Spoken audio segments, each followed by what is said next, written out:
Dear student, जे 2025 26 आज ही के exam का क्वेश्चन है। क्वेश्चन क्या दिया है देखिए, असर्शन दे रखा है या पहला स्टेटमेंट समझ लीजिए। When YDSE setup is dipped in a denser medium then fringe width decreases.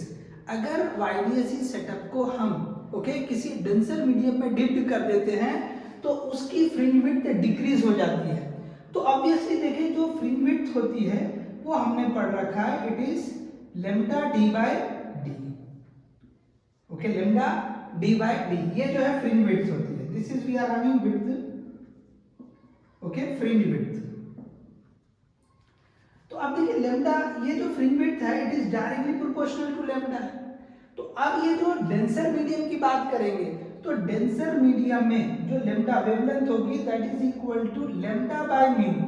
Mu times कम हो जाएगी, ओके, म्यू टाइम्स कम हो जाएगी तो फ्रिंज विड्थ डिक्रीजेस। तो ये बिल्कुल सही आंसर है कि मतलब this statement is true. Okay, ये जो है ट्रू सेंटेंस है, स्टेटमेंट इज ट्रू, पहला स्टेटमेंट ट्रू। दूसरा देखिए, speed of the light decreases, speed of the light decrease in denser medium but frequency will remain same. देखिए जो फ्रीक्वेंसी है वो सोर्स पे डिपेंड करती है, अगर सोर्स बदलेगा तो ही फ्रीक्वेंसी बदलेगी, अदरवाइज मीडियम के बदलने से फ्रीक्वेंसी नहीं बदलती है। ओके, तो इसका मतलब क्या हो गया कि भाई v इज इक्वल टू हम लिखते हैं एफ लेमडा। तो ये जो है अगर ये कांस्टेंट है, ठीक है, तो यहाँ पे अब देखिए लेमडा मीडियम के बदलने से बदलता है, तो इसी तरह से ये जो स्पीड है वो भी बदलेगी, ये तो कांस्टेंट रहता है, तो v is directly proportional to lambda.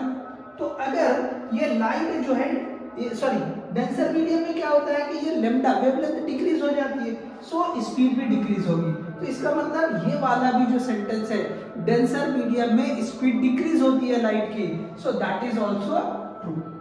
So both the sentences are true या both the statement are true, that is the correct option.